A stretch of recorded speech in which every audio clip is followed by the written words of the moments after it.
नमस्कार दोस्तों, welcome to my YouTube channel physical education paradox. तो आज अपन डिस्कस करेंगे आसन और विकृतियां, पोस्चर एंड डिफॉर्मिटीज। ठीक है, इसका सिंपल सा मीनिंग है कि बॉडी का पोस्चर कैसा है। आपकी बॉडी, ये साइड का पोज बना रहा हूं मैं, आपकी बॉडी स्ट्रेट है या आपकी बॉडी इनसाइड से, बैकबोन आपकी इनसाइड है या आपकी बैकबोन आउटसाइड है। ठीक है, ये मेरा स्ट्रक्चर ढंग से नहीं बन रहा है, बट आगे मैंने फोटोज में क्लियर कर रखा है कि आप इसको कैसे समझ सकते हैं। ठीक है, तो अपन चलते हैं आसन। आसन का मतलब है शारीरिक आसन से तात्पर्य शरीर की सही स्थिति से है, जिसके कारण एक व्यक्ति अपना कार्य आसानी से कर ले से सुंदरता से कर सकता है। ठीक है, शारीरिक आसन के लिए उपयुक्त होने वाली मांसपेशियां धड़ की मांसपेशी। ठीक है, आपका जो बॉडी का अपर पार्ट है उसको अपन कैसे डिस्क्राइब करेंगे। ठीक है, सेंट्रिक्लोमस्टोरॉइड, ये गर्दन की लंबी मांसपेशी होती है जो गर्दन के घूमने और फ्लेक्सेशन एक्सटेंशन गति में मदद करती है। इस मांसपेशी को नेक मसल्स भी कहते हैं। आपको इनके साइंटिफिक नेम्स याद होने चाहिए। ठीक है, क्योंकि एग्जाम में ये डायरेक्टली पूछ सकता है कि फ्लेक्सेशन एक्सटेंशन में मांसपेशियों को नेक मसल्स में उन साइंटिफिक वर्ड को क्या कहते हैं। ठीक है, ये डायरेक्टली पूछ लेगा कि ये किससे रिलेटेड है, तो ये चीज आपको पता होनी चाहिए। सेकंड है लॉन्गस कॉलियो, कॉली से तात्पर्य गर्दन से ही है, इसका कार्य भी गर्दन को घुमाने में सहायक होता है। थर्ड है रेक्टस एब्डोमिनस, ये मांसपेशी थर्ड वाले भाग को आगे झुकाने और दाएं बाएं जो झुकाने में कार्य करती है। इसको बोल सकते हैं अपन वेस्ट रोटेशन। अपन वेस्ट कमर को कैसे झुकाते हैं, कमर को कैसे घुमाते हैं क्लॉकवाइज एंटी क्लॉकवाइज, ये उस चीज को हेल्प करता है। ठीक है, नेक्स्ट है ऑब्लिक्यू एब्डोमिनस, ये पेट के ऊपर सामने की दोनों तरफ की मांसपेशी होती है। आपका जो स्टमक है, ठीक है, तो इनके पेट के ऊपर जस्ट ये वाला पूरा जो अपन लंग्स है, उनके सामने वाली, इधर वाली और इधर वाली जो दोनों मांसपेशियां होती है, दोनों मसल्स होती है, उसे ये कहते हैं। ठीक है, सेरेटस एंटीरियर, ये दोनों और ऊपर की 8 स्कैपुला के आगे की तरफ खींचती है। ये मांसपेशी दोनों हाथों के बगल के नीचे 1 से 8 तसलीफ तक स्थित रहती है। इस मांसपेशियों को बॉक्सर मसल्स भी कहते हैं। यह मसल्स है, मसल्स नहीं मसल्स, करेक्ट कर लेना। दोनों ऊपर मसल्स के आने का मतलब आपका जो बॉडी का स्ट्रक्चर होता है, आपने देखा ये जो कंकाल बोलते हैं, जिसको अपन कंकाल बोलते हैं, ये उसको बता रहा है सेरेटस एंटीरियर, जिसे बॉक्सर मसल्स भी कहते हैं। पश्चिम भाग, ठीक है, इसके अंदर आ जाता है स्प्लेनियस। स्प्लेनियस ये गर्दन के पीछे की मांसपेशियां होती है, जिसे अपन स्प्लेनियस कहते हैं। रेमोवियॉर्ड, यह नीचे दोनों कंधों के सीधे में डायमंड आकार की 2 मांसपेशियां होती है। ट्रेपेजियस, ये पेट की मांसपेशी होती है। पेट के ऊपरी भाग में स्थित एक चौड़ी, सपाट और त्रिकोणीय मांसपेशी होती है। लेवेटर स्कैपुलर, यह पहली, दूसरी, तीसरी सर्वाइकल वर्टेब्रा से जुड़ा होता है, गर्दन के दोनों तरफ होता है। सेरेटस पोस्टीरियर, यह रेमोबॉइड मांसपेशियों के नीचे स्थित होता है और तीसरी से 5वीं तसलियों को बताता है।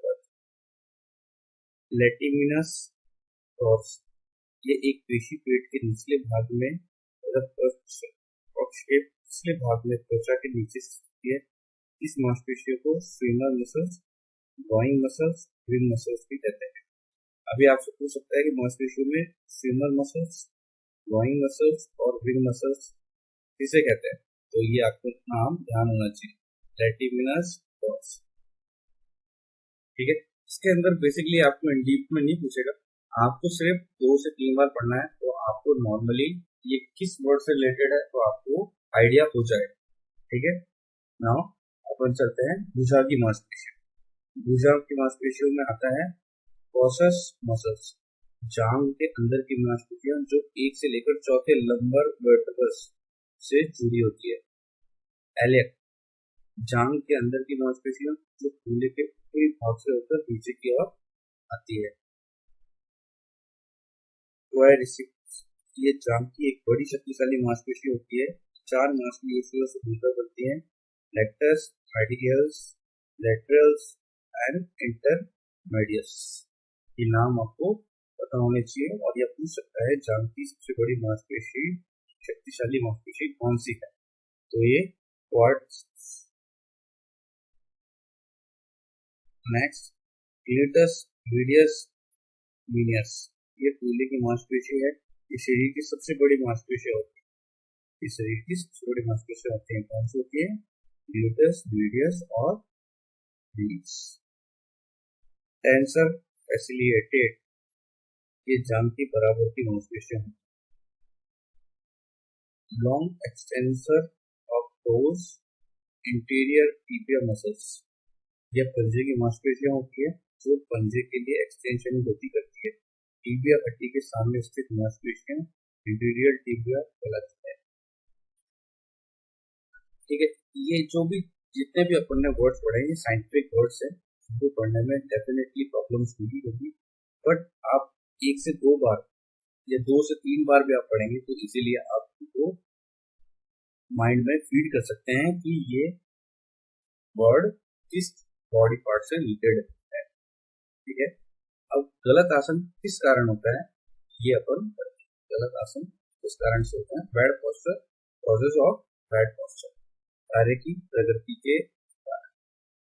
ठीक है, कुपोषण के कारण, गलत आदतों के कारण, अभ्यास की कमी से, अशुद्ध वायु के कारण, सूर्य के प्रकाश की कमी से, जिससे विटामिन डी भी होता है, आराम की कमी से, नींद की कमी से, सही प्रकार के कपड़े जूते ना पहने गए, अत्यधिक थकान के कारण, अत्यधिक भार उठाने के कारण, लंबी बीमारी का कारण। ये सारे कॉजेज ऐसे हैं जिनको डिस्क्राइब करने की जरूरत नहीं है, ये आपको भी किसी भी पता है कि आप कोई भी कार्य कर रहे हैं, कोई भी अपना वर्क कर रहे हैं और वो प्रॉपर तरीके से नहीं कर रहे हैं तो उसके अंदर बॉडी पर इफेक्ट होता है, बट सडनली इफेक्ट नहीं होता है। जैसे आप सपोज कीजिए कोई 12 साल का बच्चा है, ठीक है, उसकी 12 साल एज है और वो वर्क कर रहा है और वो अपनी पीठ पे कुछ भी बोरी ढो रहा है, कुछ भी सामान उठा रहा है, ठीक है, तो उसकी बैकबोन धीरे धीरे कर्व लेना स्टार्ट हो जाएगी। ठीक है, आगे झुकना स्टार्ट हो जाएगी, ऊपर निकलना स्टार्ट हो जाएगा। ठीक है, जिससे बॉडी के अंदर डिफॉर्मिटीज स्टार्ट हो जाती है और ये सडनली नहीं होता है, डे बाय डे करके ये बॉडी पर इफेक्ट डालता है। तो ये भी आपका कॉज है। टाइप ऑफ डिफॉर्मिटीज, 2 तरह की डिफॉर्मिटीज होती है। ठीक है, क्रियात्मक और संरचनात्मक। क्रियात्मक विकृति में क्या होता है? मुलायम तक मांसपेशियां और अंग प्रभावित होते हैं। क्रियात्मक में क्या होता है? मुलायम तक मांसपेशियां और अंग प्रभावित होते हैं। इसमें देखने, सुनने में, बोलने संबंधी दोष उत्पन्न हो जाते हैं। ये विकृति जन्मजात चोट अथवा दुर्घटना के कारण हो सकती है।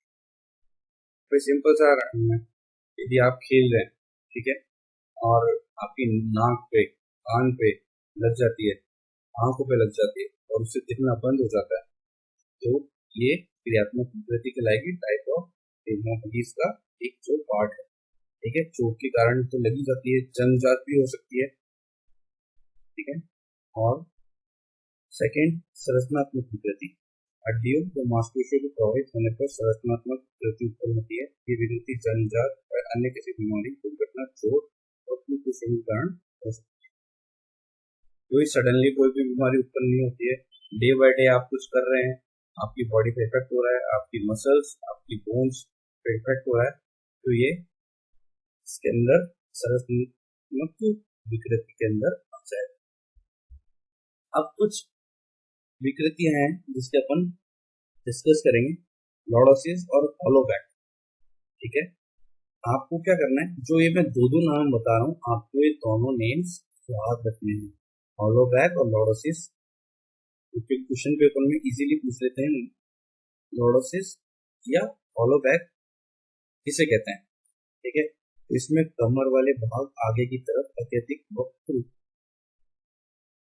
वक्र बन जाता है, ठीक है, वक्र बन जाता है, जिसको हम बैक पोस्चर डिफेक्ट कहते हैं, ठीक है। आप पिक्चर में शो करूंगा, पिक्चर के अंदर आपको इजीली शो हो जाता है।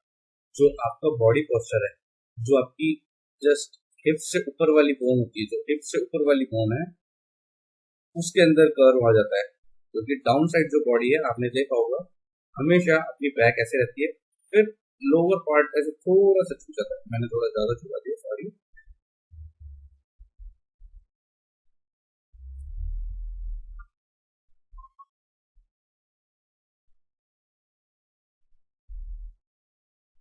आपको बॉडी पोस्चर फिर जरा सा टिल्ट आ जाता है, बिल्कुल जरा सा झुकाव आ जाता है और आप आगे की तरफ झुके हुए रहते हैं, जिसे अपन क्या बोलते हैं, एक्सैगरेटेड लुम्बर कर्व। ये भी ध्यान रखना है आपको। नॉर्मल स्पाइन आपकी ऐसे होती है, आपको थोड़ा सा बस होके हिप्स आप देते हैं।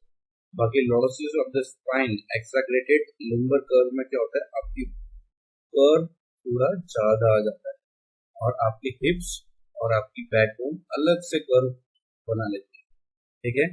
और इसके अंदर अपन दोष किसको बोलेंगे, पेट की मांसपेशियां कमजोर हो जाती हैं, घुटने ऊपर की ओर खिंच जाते हैं, शरीर का भार एडियो पर आ जाता है, एडियो पर आ जाता है, शरीर का संतुलन ठीक से नहीं बन पाता। तो ये दोष है जिनके कारण ये हो जाता है।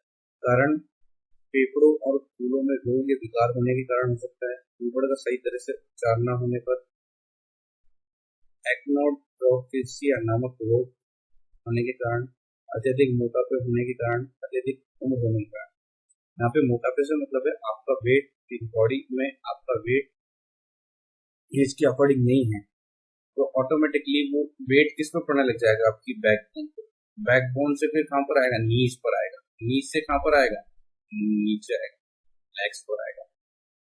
तो मोस्टली तो क्या यहाँ पर बैकबोन पे इफेक्ट पड़ने लग जाता है, फिर उसके बाद में नीज आ जाता है, तो नॉक नीज, ठीक है। तो उसके बारे में, नीज के बारे में अपन आगे पढ़ेंगे। तो ये इफेक्ट होने लग जाता है। अब इसके लिए अपन को कैसे बचना है और अपन इसको कैसे ठीक कर सकते हैं वो अपन देखेंगे। अब उसके लिए क्या आप योगा कर सकते हो और एक्सरसाइज कर सकते हो। यही है अपने जितने भी डिफॉर्मिटीज है उनको सही करने के तरीके, यही है कि अपन एक्सरसाइज और योगा करके, नियमित योगा करके या एक्सरसाइज करके उनको कम कर सकते हैं और धीरे धीरे खत्म कर सकते हैं। तो फर्स्ट है सिटअप्स, ठीक है। सिटअप्स कर सकते हैं आप, पश्चिमोत्तासन कर सकते हैं, हलासन कर सकते हैं, सुप्ता पद्मोत्तासना कर सकते हैं, उत्तासना कर सकते हैं और नवासना कर सकते हैं। ये चीजें हैं जो आप इनको करके इजीली आप कम कर सकते हैं। नेक्स्ट ऊबड़ पर, ठीक है, कायफोसिस राउंड और हंचबैक। इसके अंदर ऊबड़, जो अपन अभी बात कर रहे थे आगे, ऊबड़ निकल जाती है, वो यही है एक कारण।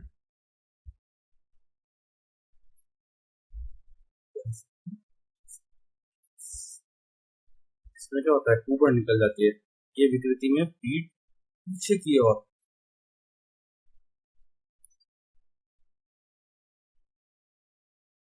विकृति में पीठ पीछे की ओर बाहर की तरफ निकल जाती है, इसे हंचबैक नाम से जाना जाता है। क्वेश्चन साफ पूछते हैं कि हंचबैक किसे बोलते हैं, इस ऊबड़ेपन को कायफोसिस राउंड तो कहते हैं। इसे थियोरिक कायफोसिस भी कहा जाता है। तो ये नेम आपको याद रखना है, थियोरिक कायफोसिस, हंचबैक, कायफोसिस और ऊबड़, ये चीजें आपको पता होनी चाहिए।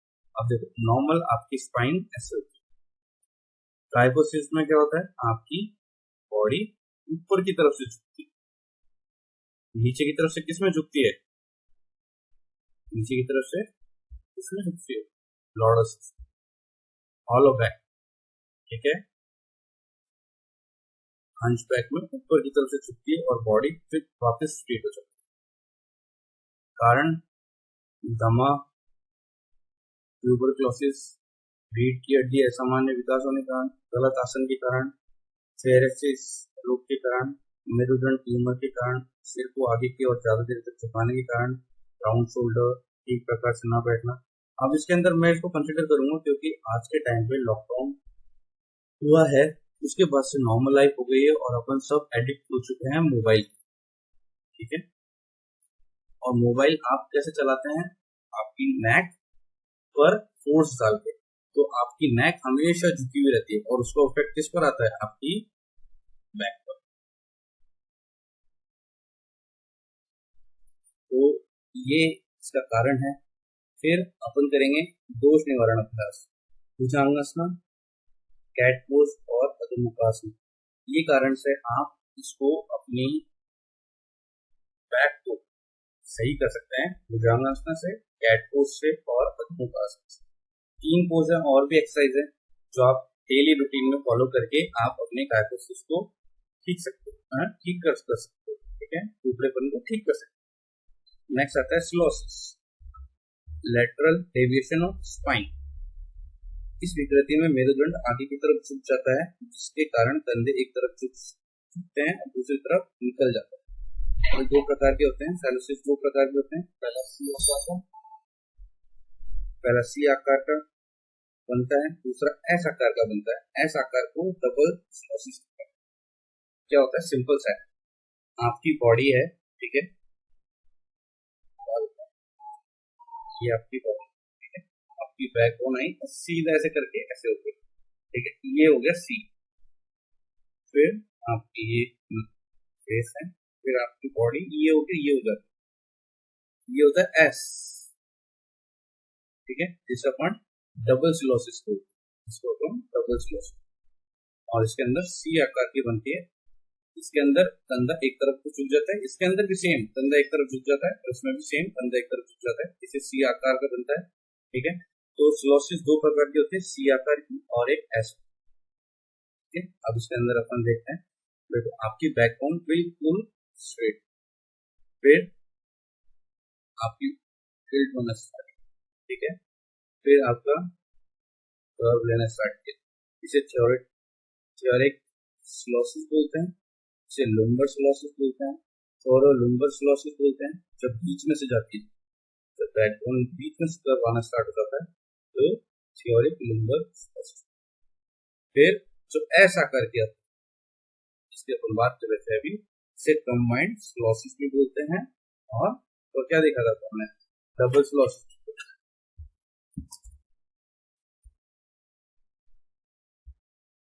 विकृति के कारण निम्नलिखित परेशानी होती है, कमर दर्द, चलने दौड़ने, शरीर का संतुलन नहीं बन पाना, सांस लेने में परेशानी। कारण क्या होते हैं, पैरों के ठीक प्रकार से विकास न होना, कान में आंख के रोग का होना, गलत तरीके से बैठना, खड़े होना, चलने के कारण, बचपन में बालों चित्र लकवा मिल जाने के कारण भी ये बीमारियां हो जाती है। मांसपेशियों को मजबूत न होने के कारण भी हो जाता है।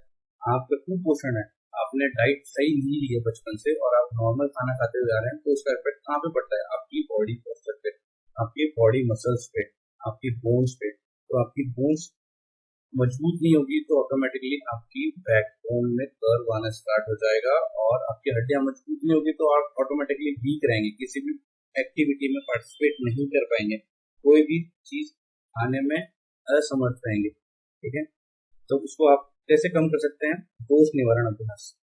ठीक है, दोष निवारण अभ्यास क्या है, वॉल बार एक्सरसाइज करके, ठीक है, वॉल बार एक्सरसाइज करके शरीर को विपरीत दिशा में झुकाना, तैराकी में बेस्ट स्ट्रोक अभ्यास करना, भुजंगासन, ध्रुवासन और चक्रासन करके आप ये चीज को कम कर सकते हैं और धीरे धीरे खत्म कर सकते हैं।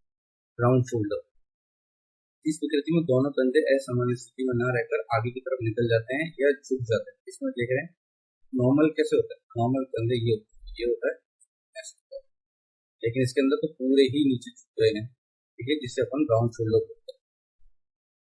ठीक है, ये क्या होता है, कंधों को घुमाना, और ये आप सही कैसे कर सकते हैं, एक्सरसाइज से कर सकते हैं, कंधों को घुमाना, वॉल बार पर अभ्यास करना, गोमुखासन, गरुड़ासन, भुजंगासन, तड़ासन।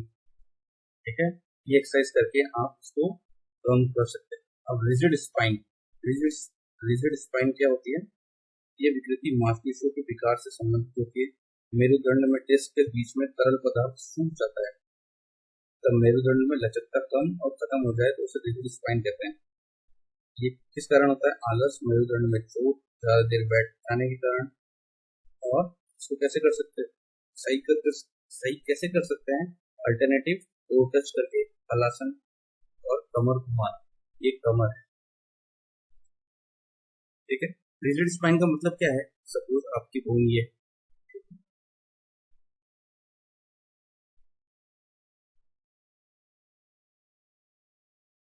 अब इनके बीच में क्या होता है? एक लिक्विड होता है हर बोन इसमें, ठीक है। आपके स्पाइन के बीच में लिक्विड होता है, जितने भी गैप्स होते हैं उनमें लिक्विड होता है। तो वो लिक्विड सूख जाता है ना, तो ये आपकी स्टिफ हो जाती है, बिल्कुल कड़क हो जाती है, जिसे अपन रिजिड बोलते हैं। रिजिड का मतलब ही है कि आप बिल्कुल फ्लेक्सिबल नहीं होती।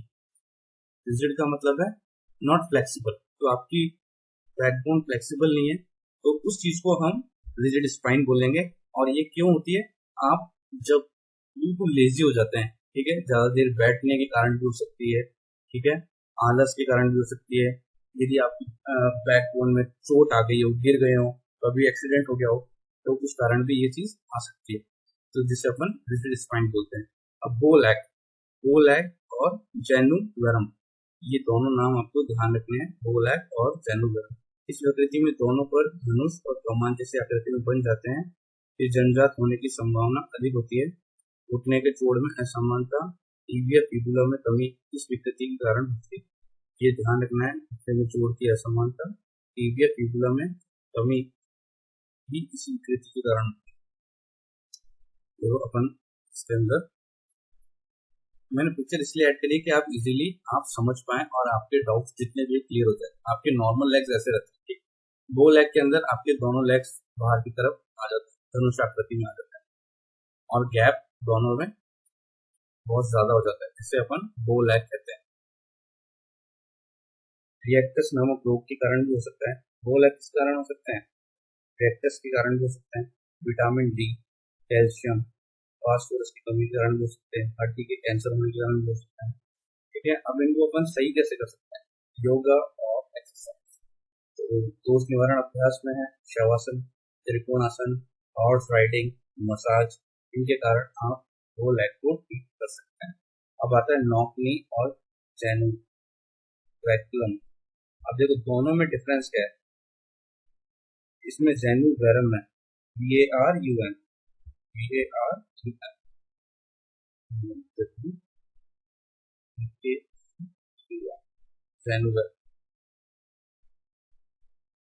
जेनुवेरम है बोलैग, और वेगलम है नॉकनी। इस प्रकृति में बो लेग के अंदर की तरफ आ जाते हैं तथा आपस में टकराते हैं, इसे एक्स आकार की आकृति बन जाती है। क्वेश्चन पेपर में साफ आता है कि एक्स आकृति किस कारण बनती है? नॉकनी और जेनुवेरम, ठीक है। इसको अपन डिफॉर्मिटी का एक पार्ट है। सामान्यतः यह 6 से 7 वर्ष के बच्चों में अधिक पाया जाता है। पिक्चर में इजीली क्लियर हो जाएगा। आपकी नॉर्मल लाइफ जैसे है, इसके अंदर एक्स आकृति होती है,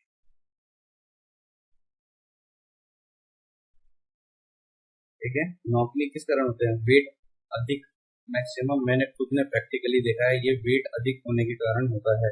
मोस्टली 6 से 7 साल के बच्चों में, और उससे ज्यादा एज जो 10+ है, ठीक है, उनमें भी ये मैक्सिमम होता है, क्योंकि आज की जो फूड डाइट है, जो आपका रूटीन है, वो सिमिलर नहीं है, नॉर्मल नहीं है, वो नॉर्मल है। तो आपका वेट गेन होगा, फास्ट फूड करेंगे, फास्ट फूड खाएंगे, ठीक है। आपको ये कुछ कारण है जिन कारण नॉर्मलीज होता है। फेफड़ों के रोग होने के कारण, फ्लैट फुट होने के कारण, हड्डी के संक्रमण होने के कारण, रेक्टस नामक बीमारी होने के कारण भी नॉर्मली होता है। अब इसके अंदर आप उनको कैसे ठीक कर सकते हैं? सोते समय पैरों के बीच में तकिया लगाना, योग अभ्यास द्वारा, त्रिकोणासन करके, और मसाज द्वारा भी इनको अपन पहले पहले कंडीशन के अकॉर्डिंग हम लोग ठीक कर सकते हैं। कोई नॉक नहीं है तो एंड टू एंड ये नहीं कि आप 1 दिन 2 दिन सो के आप इसको ठीक कर लेंगे, ये बिल्कुल भी पॉसिबल नहीं है।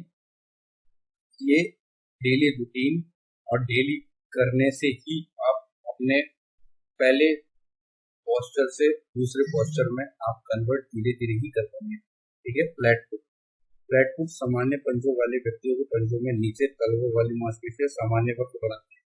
भाई सिंपल है, मेरे लैग कैसे हैं, मेरा फुट कैसा है, मेरा फुट कैसा है, ठीक है, मेरा ये लैग है, ये नॉर्मल, ठीक है, सामान्य वक्त। और फ्लैट फुट में क्या होता है, कर्व नहीं बनता है, फ्लैट होता है बिल्कुल, ठीक है। इसका कारण पता खड़े होने पर चलता है। अगर खड़े होने पर पंजे नीचे कोई वक्र ना बने तो इसे हम फ्लैट फुट कहेंगे। ये दो प्रकार के होते हैं, लॉन्गिट्यूडिनल और ट्रांसवर्स, ठीक है। यहाँ पर आपको इजीली क्लियर हो जाएगा। ये देखो मेरे फ्लैट फुट है और यहाँ पर कर्व बनता है, इसके अंदर कोई फुट नहीं बनती है, फ्लैट है। इसके अंदर भी आप देख सकते हैं फ्लैट फुट, नो आर्क, कोई आर्क नहीं बनता है। ये किस कारण होता है, वंशानुक्रम के कारण भी हो सकता है, पंजों की चोट के कारण भी हो सकते हैं, गर्भवती होने के कारण भी हो सकते हैं, वेट ज्यादा होने के कारण भी हो सकते हैं। और इनको कैसे सही कर सकते हैं, सीधे खड़े होकर दाएं व बाएं तरफ भार घुमाना, भार उठाना, पंजों के बल चलना, जमीन पर तौलिया रखकर, ठीक है, ये तौलिया है, डालकर उसे पैर के उंगली द्वारा समेटना, ठीक है, रेत पर दौड़ना, ताड़ासन करना, ठीक है। ये चीज करके आप फ्लैट फुट को नॉर्मल आर्क में कन्वर्ट कर सकते हैं इजीली। ना अपना लास्ट है क्लॉ फुट, इसे हॉलो फुट भी कहते हैं। ये फ्लैट फुट के विपरीत होता है। आपका इसके अंदर सेम आर्क तो बनता है, बट आपका जो टो है, ठीक है, तो ऊपर उठ जाता है, तो ऊपर उठा और आपका ये लैग स्ट्रेट चल रहा है और अपना आर्क तो बन ही रहा है। तो जो ये ऊपर का है ये अपना टो है, ये ठीक है, ये लैग है, इसके अंदर टो ऊपर की तरफ उठा हुआ होता है, जिसे अपन हॉलो फुट और क्लॉ फुट भी कहते हैं, ठीक है। अपन ने नॉर्मल जितनी डिफॉर्मिटीज थी अपन ने सारी कवर कर ली है, और इससे रिलेटेड ही क्वेश्चंस एग्जाम में पूछे जाते हैं। मैं ऐसे ही टॉपिक अपने 10-15 मिनट्स वीडियो के अंदर कवर करते रहूंगा। बस आपको मुझे सपोर्ट करना है, ठीक है।